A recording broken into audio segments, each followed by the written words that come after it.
നിങ്ങൾ ഒന്നിച്ചുള്ള സക്സസ്സുകളുടെ ഒരു എണ്ണം വളരെ കൂടുതലാണെന്ന് പറഞ്ഞു. ആ സമയത്ത് നിങ്ങൾ സക്സസ് അല്ലാത്തൊരവസ്ഥയെ പറ്റി ചിന്തിച്ചിട്ടുണ്ടോ? എല്ലാം സക്സസ് ആണ് എങ്കിലും ചിന്തിച്ചിട്ടുണ്ടാവും. പക്ഷെ ഞങ്ങൾ അത്രയും വർക്ക് ചെയ്തിട്ടുണ്ടായിരുന്നു ഓരോ പടങ്ങൾ. അതിന്റെ കഥ പറയുമ്പോൾ പറഞ്ഞു എത്രയോ പേരെടുത്ത് പറയാറുണ്ടെന്ന് അറിയോ.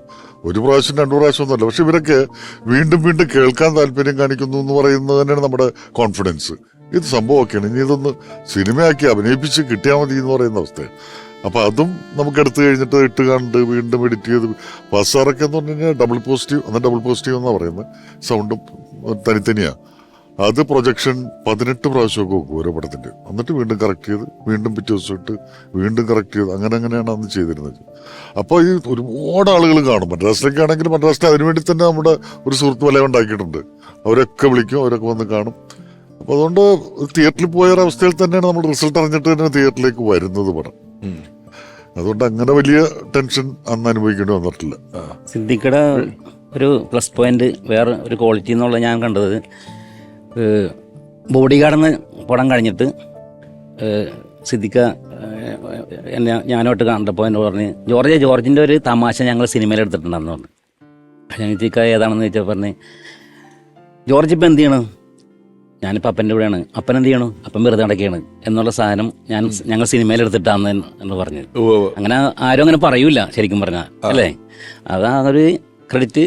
അതുപോലെ സിദ്ദിഖിൻ്റെ എൻ്റെ ലൈഫിൽ എൻ്റെ ഏറ്റവും വലിയൊരു അഡ്വൈസറാണ്. മരണം വരെ എൻ്റെ അഡ്വൈസറായിരുന്നു. എന്ത് കാര്യം ചെയ്താൽ വീട്ടിലെ കാര്യങ്ങൾ കൂടുതലും സിനിമയായിട്ട് മാത്രമല്ല, വീട്ടിലെ കാര്യങ്ങൾ എന്താണെങ്കിലും ലൈഫിൽ എന്ത് കാര്യം വേണമെങ്കിലും സിദ്ദിഖിനോട് ചോദിച്ചിട്ടേ ചെയ്യാം. സിദ്ദിഖിനോടും ചോദിക്കരുത്, ജോഷി സാറിനും ചോദിക്കരുത്. സിദ്ദിഖ് എൻ്റെ കറക്റ്റ് റൂട്ട് പറഞ്ഞു തരും. എന്ത് ചെയ്യണം, എങ്ങനെ ചെയ്യണം, ഇങ്ങനെ ചെയ്താൽ മതി, ഇങ്ങനെ ചെയ്താൽ മതി. അത് നഷ്ടപ്പെട്ടു പോയത്.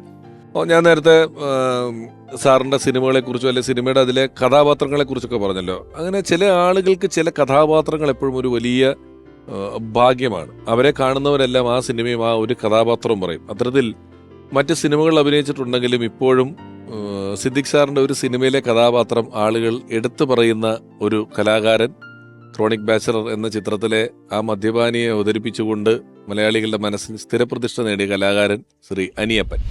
എൻ്റെ സുഹൃത്തുണ്ട് മഞ്ജൂഷ്, തൃപ്പൂണിത്തുറയാണ്. മഞ്ജൂഷിൻ്റെ ഫ്രണ്ടാണ് സിറാജിക്ക. ഈ സിറാജിൻ്റെ ഒരു അടുത്ത ബന്ധുവാണ് സിദ്ദിഖ് സാർ. അവർ തമ്മിൽ റിലേഷൻഷിപ്പ് ഭയങ്കര ഉള്ള ആളാണ്.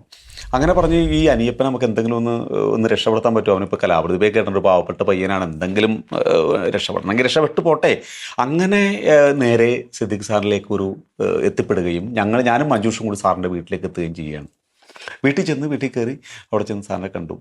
പുള്ളി പറഞ്ഞ് കഴിവുള്ളകളിൽ എപ്പോഴും രക്ഷപ്പെടും അനിയപ്പ, ഈ പടത്തിലെല്ലാം കാസ്റ്റിംഗ് ആയി കഴിഞ്ഞു, പിന്നെ അടുത്ത മൂവിയിൽ അനിയപ്പനെ ഞാൻ തീർച്ചയായിട്ടും എന്തെങ്കിലും നോക്കാം കേട്ടോ എന്ന് പറഞ്ഞ് അദ്ദേഹം സാധാരണ ഒരാൾക്കാരുടെ പോലെ. അപ്പം എൻ്റെ കൂട്ടുകാരൻ്റെ ഒരു പെട്ടെന്നൊരു വാക്ക് ഒരു വലിയ വാക്കാണ്.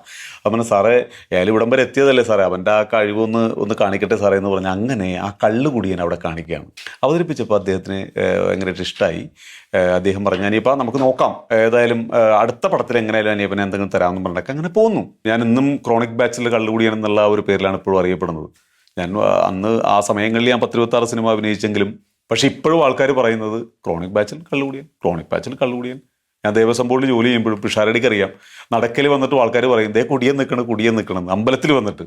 അപ്പോൾ ഇപ്പോഴും അറിയുന്നത് ആ ക്രോണിക് ബാച്ചിൽ കുടിയൻ എന്നാണ്. ഒരു വിദേശയാത്ര കോവിഡിന്റെ സമയത്തൊക്കെ ഒന്ന് അവിടെ പെട്ടുപോയി. കുറച്ചധികം നാൾ അവിടെയായിരുന്നു, അമേരിക്കയിലായിരുന്നു 6 മാസത്തോളം. അതൊരു വലിയ പെടലായിരുന്നു ആ സമയത്ത്. അത് കഴിഞ്ഞ് പെട്ടു വന്നിട്ടാണ്, അതും കഴിഞ്ഞ് ഒരു സിനിമയുടെ പണിപ്പുരയിലായിരുന്നു തോന്നുന്നല്ലേ അദ്ദേഹം നമ്മുടെ വീട്ടിൽ പിരിഞ്ഞു പോകുന്ന സമയത്ത്. ഒരു സിനിമയുടെ എഴുത്തും വെച്ചിട്ടുള്ളൊരു പടത്തിന്റെ ഒരു ഇതായിരുന്നു. ആ സമയത്താണ് അസുഖം വരുന്നതും ആശുപത്രിയിലാകുന്നതും. ഞങ്ങളുടെ സംഘടനയിലാണെങ്കിലും ഈ പറഞ്ഞ പോലെ സിനിമാ ലോകത്താണെങ്കിലും എല്ലാം ഇത്തിരി സ്പീഡായിരുന്നു കേട്ടോ. നമുക്ക് അങ്ങനെ പെട്ടെന്ന് വയ്യാന്ന് നമ്മൾ കേൾക്കലും സിദ്ദിഖയുടെ വിയോഗവും തമ്മിലുള്ള ദൂരം വളരെ ചെറുതായിരുന്നു. അറിയിച്ചില്ല. ഞാൻ സുഖമില്ലാന്ന് അറിഞ്ഞിട്ട് എന്നെ ഹോസ്പിറ്റലിൽ ഐസിയുലാണെന്ന് പറഞ്ഞ് ഞാൻ ഞെട്ടിപ്പോയി. ഞാൻ കാണാൻ വേണ്ടി പോയി ഐസിയുല് ഞാൻ കയറി. എന്നെ ആരും കയറ്റുന്നുണ്ടായിരുന്നില്ല. ഞാൻ സിദ്ദിഖിനെ കണ്ടോ തകർന്ന് തരിപ്പണമായിപ്പോയി. കാരണം നമുക്കൊരാൾക്ക് സുഖമില്ലാതെ കിടക്കുന്നു പറയുമ്പോൾ നമ്മുടെ മനസ്സിലൊരു രൂപമുണ്ടല്ലോ, അതൊന്നും അല്ല അവിടെ കണ്ടത്. അവിടെ വെച്ച് ഞാൻ തല ഇറങ്ങിയിട്ട് പിന്നെ അവരെ കൂടി എന്നെ അവിടെ കിടത്തി വെള്ളമൊക്കെ തന്ന് കുറെ നേരം അവിടെ കിടത്തിയിട്ട് ആ മുറി കിടത്തിയിട്ടാണ് ഞാൻ പുറത്തു പോകുന്നത്. കാരണം അങ്ങനെ മാറിപ്പോയിരുന്നു. ആ അവസ്ഥ വരെ പുള്ളി ഇത് അറിയിക്കാണ്ട് വെച്ചിരുന്നു എന്നുള്ളതാണ്. ആരോടും പറഞ്ഞിട്ടില്ല.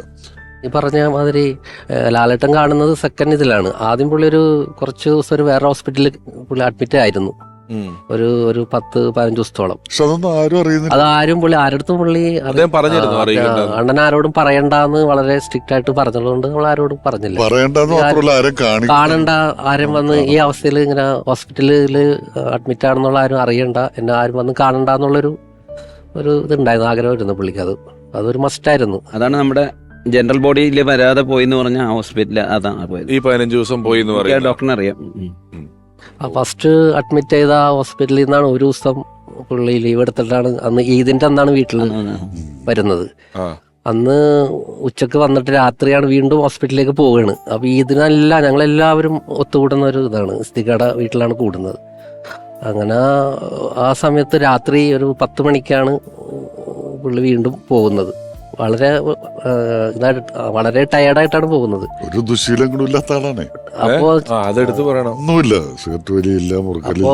അപ്പൊ സാധാരണ ഈദ് കഴിഞ്ഞാല് ഞങ്ങളെല്ലാവരും പോകുന്നത് സിദ്ദീഖാണ്, COF ചെയ്ത് എല്ലാവരും ഓക്കെ ഞങ്ങൾ ഓരോരുത്തർ പോകുമ്പോഴേ ഏതാണ്ട് ഒരു 10-11 മണി എല്ലാവരും അവിടെ നിന്ന് പോകും. അപ്പോൾ അന്ന് സംഭവിച്ചതല്ല, ഇക്കാണ് എല്ലാവരെയും ബൈ പറഞ്ഞു പോകുന്നത് ഹോസ്പിറ്റലിലേക്ക്. ആ പോക്കാണ് ഹോസ്പിറ്റലിലേക്ക് പോയിട്ട് പിന്നെ പുള്ളി വരുന്നത് ഇതായിട്ടാണ്. ഓർമ്മയിലെ